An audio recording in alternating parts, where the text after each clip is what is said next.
Si Riley Goodrich ay pinanganak sa Corona, isang syudad sa California na may halos 150,000 na populasyon lamang. Sikat siya sa kanilang paaralan hindi lamang dahil sa isa siyang cheerleader, kundi volleyball player din siya at napakarami niyang kaibigan. Ayon sa kanyang mga kakilala, siya ay napakamasayahin, palakaibigan at magaling makisama. Pagka-graduate niya ng high school, nakakuha ng scholarship si Riley sa Grand Canyon University na nasa Phoenix, Arizona.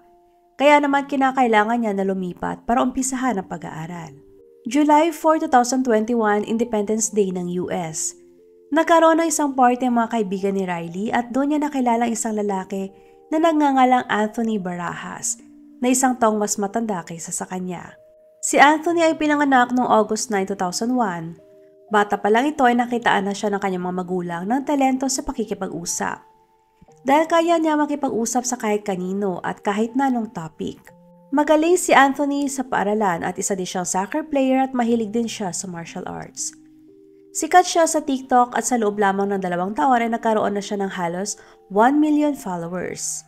Napaka-aktibo din niya sa kanyang Instagram kung saan niya ipinupost ang mga ginagawa niya araw-araw.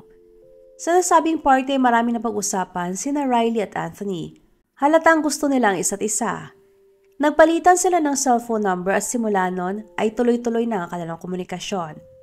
Doon na nila napag-usapan na mag-date. Kahit nasa tamaedad na si Riley, nagdesisyon pa rin siya na ipakilala muna si Anthony sa kanyang mga magulang para malaman niya kung okay ba sa kanilang kanyang makakadate o magiging boyfriend. Sobrang malapit si Riley sa kanyang mga magulang, kaya naman ang kanilang pag-aproba kay Anthony ay napaka-importante para sa kanya. Nung nakilala ng ama ni Riley si Anthony, hindi niya ito kaagad nagustuhan.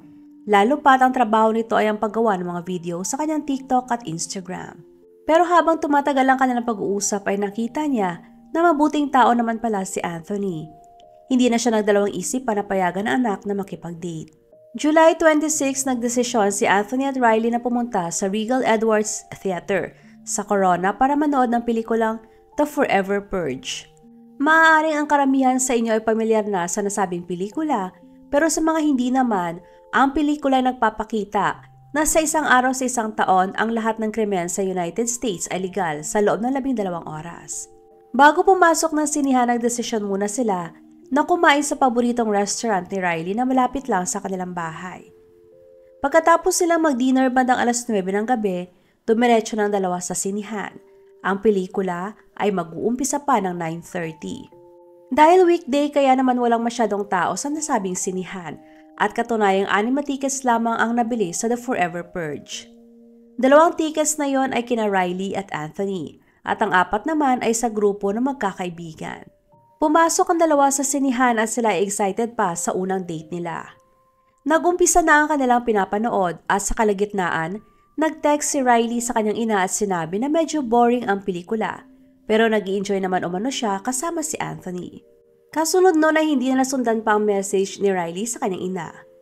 Pagkatapos ng pelikula, umilaw ng buong sinihan at may pumasok na empleyado para maglinis. Nagulat ang empleyado dahil nakita niya na nandoon pa sina Anthony at Riley. Mula sa malayo, mukha lang silang nakatulog sa kanilang kinauupuan.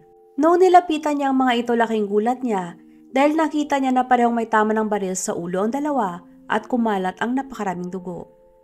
Kaagad na ipinaalam ng empleyado ang nakita sa mga kasamahan at kaagad na tumawag sa 911. Sa loob lamang na ilang minuto ay dumating na ang mga paramedics at mga pulis.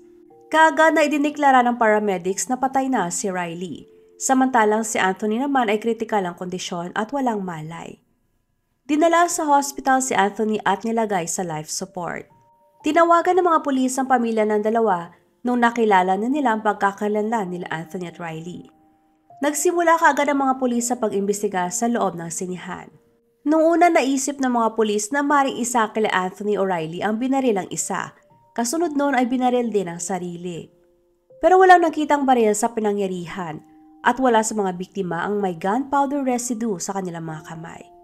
Dagdag pa doon ay nawawala din ang bag ni Riley. Maaring kinuha ng taong gumawa ng krimen. Karaniwan, parte na ng investigasyon ang pagkolekta ng DNA at fingerprints mula sa panangyarihan ng krimen para makilalang salarin. Pero napaka-imposible yon sa loob ng sinihan dahil sa napakaraming tao ang pumapasok doon araw-araw. Kaagad na kumalat ang balita tungkol sa nangyari kina Riley at Anthony. Lumabas na rin sa mga news at social media ang nangyaring krimen at mabilis na kumalat yon sa buong California. Kaya naman maraming taong nagulat at nagtaka kung paano nangyari yon sa loob ng sinihan nang walang may nakapansin.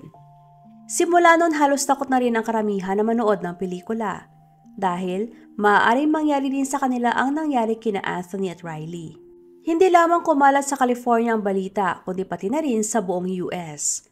Halos walang magawang tulong ang mga media noong mga oras na yon dahil kahit sketch ng suspect ay walang nailabas sa mga pulis.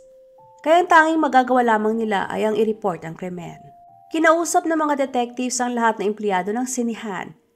Doon nila nadiskubre na 6 na tickets lamang ang naibenta sa nasabing screening ng pelikula. Kaya 4 ang naging suspect ng mga pulis. Maaaring ang 4 ay involved lahat sa krimen. Dahil napaka-imposible na wala ni isa sa kanila ang nakarinig ng 2 putok ng baril sa loob. Ipinapalagay ng mga pulis na kung 1 o 2 lang ang responsable sa krimen, imposible na hindi narinig ng 2 ang pagputok at ipaalam sa staff ng sinihan na may narinig silang putok. Pero napagtanto ng mga pulis na ang pelikula mismo ay napakabayolente at maraming putok ng baril ang maririnig. Kaya maaring sinabay ng bumaril ang pagpapaputok sa pelikula. Sinubukan ng mga detectives na kunin ang lahat ng impormasyon tungkol sa 4 na pinaghihinalaan nilang suspect mula sa mga empleyado ng sinihan. Pero dahil hindi naman kailangan ng IDs para makabili ng ticket, kaya naman limitado din ang nakuhang impormasyon ng mga pulis. Ayon sa source, ang mga suspect ay 4 na binata na mga Latino at sabay-sabay silang pumasok sa sinihan. Kaagad na hinanap ng mga pulis ang 4 at nakatanggap din sila ng maraming tips na siya nagdala sa kanila sa isang address. Yon ay sa Envoy Street. Kaagad na pinunta ng mga pulis ang nasabing lugar at doon nila nakita ang isang trailer at lalaki na nagangalang Joseph Jimenez Jr. Kinausap si Joseph ng mga pulis pero hindi maintindihan ang kanyang mga sagot. Sa loob ng sasakyan ay nakita nila ang isang baril na nasa loob ng bag na pagmamayari ni Riley. Kaagad na hinuli si Joseph at kinuha din ang baril. Pinadala ang baril para sa forensic testing at sa ballistics na kumpirma na yun ang baril na ginamit sa krimen. Kahit na kinumpronta na si Joseph sa ebidensya nakita, mariin pa rin niyang itinanggi ang pagkakasangkot sa krimen. Sa isinagawang background check, wala rin sila makita ang criminal record ni Joseph. Kalaunan ay natuntun din ng mga pulis ang 3 pang kasamahan ni Joseph. Noong tinanong, kinumpirma ng 3 na sila ay magkakaibigan, pero itinanggi nila ang anumang pagkakasangkot sa krimen. Ayon sa kanila, ilang oras bago sila pumasok sa sinihan, ay napansin na nila ang ibang galaw ni Joseph. May mga sinasabi daw ito na hindi nila maintindihan at kinakausap din niya ang kanyang sarili na para ba wala ito sa tamang katinuan. Pagkatapos sila makabili ng tickets, pumasok silang 4 sa sinihan. Pero patuloy pa din daw ang kakaibang kilos ni Joseph. Minsan pa nga daw ay bigla na lang itong sisigaw. Habang nanonood daw sila ay nagpaalam si Joseph na pupunta ng CR. Pero imbis na pumunta ng CR, dumiretso ito sa parking lot at kinuha sa kanyang sasakyan ng isang box. Bumalik si Joseph ng sinihan, bitbit ang box at muling umupo sa tabi ng mga kaibigan. Nung tinanong siya kung anong laman ng box, sinabi niya na baril. Noong una ang buong akala nila ay nagbibiro lamang si Joseph. Pero dahil patuloy pa rin ito sa pagkilos ng kakaiba, bigla silang natakot para sa kanilang kaligtasan. Nang paalam silang 3 kay Joseph na pupunta muna ng CR pero hindi na sila bumalik. Sinabi nila sa mga pulis na hindi nila alam kung saan gagamitin ni Joseph ang baril dahil takot sila na kumprontahin ito. Natakot din sila na magpaalam na aalis dahil baka silang barilin ni Joseph. Pagkaalis nilang 3, sina Joseph, Riley at Anthony na lamang ang nasa loob ng sinihan. Habang nanonood, bigla na lamang tumayo si Joseph at nilapitan sina Riley at Anthony. Hindi napansin ng 2 na papalapit sa kanila si Joseph dahil nakaupo ito sa likod na bahagi ng sinihan. Samantalang sina Riley at Anthony naman ay nakaupo sa madang harap. Kaagad na tinutok ni Joseph ang baril sa likod ng ulo ni Riley at saka ipinutok. Pagkarinig ng putok, lumingon sa likod si Anthony at kaagad naman siyang binaril ni Joseph sa mata. Kasunod nun ay binalik ni Joseph ang baril sa box at saka kinuha ang bag ni Riley at tumakbo palabas ng sinihan, dumiretso sa parking lot at mabilis na nagmaneho paalis. Ayon sa mga pulis, hindi kilala ni Joseph ang mga biktima at ang pag-atake ay walang kabuluhan at bigla na lamang nangyari. Sa spekulasyon ng mga pulis, maaring may sakit nga sa pag-iisip si Joseph o nasa ilalim ng ipinagbabawal na gamot. Kalauna na inamin ni Joseph ang ginawang krimen at sinabi na siya ay may schizophrenia. Ayon kay Joseph, nung araw na nangyaring krimen, may narinig siya na boses na ayon sa kanya ay kay Abigail. Dagdag pa ni Joseph na ilang araw na siyang hindi nakakainom ng kanyang gamot dahil hindi siya nakabili. At habang tumatagal ang boses na naririnig niya ay palakas ng palakas.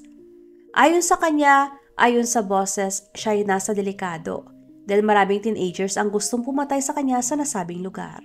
Kaya nagdesisyon si Joseph na bumili ng baril para maprotektahan ang sarili. Yun ang ginamit niya para barilin ang walang kamalay-malay na sina Riley at Anthony dahil na rin sa utos umano sa kanya ng boses. July 31, 5 araw matapos ang krimen, sinubukang maligtas ng mga doktor si Anthony. Ayon sa report, siya ay dumaranas ng brain death kaya wala nang nagawa pang mga doktor. Sa unang paglilitis, nag-plead not guilty si Joseph dahil sa wala ito sa kanyang katinuan. Ayon sa kanyang mga abogado, siya ay may schizophrenia at sa araw na nangyaring krimen, wala sa tamang pag-iisip si Joseph. Dahil doon nagdesisyon ng korte na patignan si Joseph para makumpirma ang sinasabi niyang sakit sa pag-iisip. February 2024, humarap sa muling paglilitis si Joseph at sa isinagawang test na kumpirma na meron nga siyang schizophrenia. Pero mga ebidensya na kolekta sa panahon ng investigasyon na nagpapakita na nasa tamang pag-iisip siya nung araw na nangyaring krimen. Dahil yon sa nakitang video sa kanyang cellphone na ginawa niya nung araw na nangyaring krimen at nakita na normal ang kanyang pagsasalita at mga kilos. Ipinaglaban din ng prosecution na kung wala sa tamang pag-iisip si Joseph nung nangyaring krimen, hindi niya kukunin o ninakaw ang bag ni Riley. Dagdag pa ng prosecution, ang pagnanakaw ay malinaw na nagpapakita na alam niya kung ano ang kanyang ginagawa. Sa pagtatapos ng paglilitis, nagtapos ang judge sa pagsabi na matino ang pag-iisip ni Joseph nung ginawa ang krimen at alam niya ang kanyang ginagawa. Kaya bilang resulta, si Joseph ay sinentensya ng life imprisonment nang walang parole.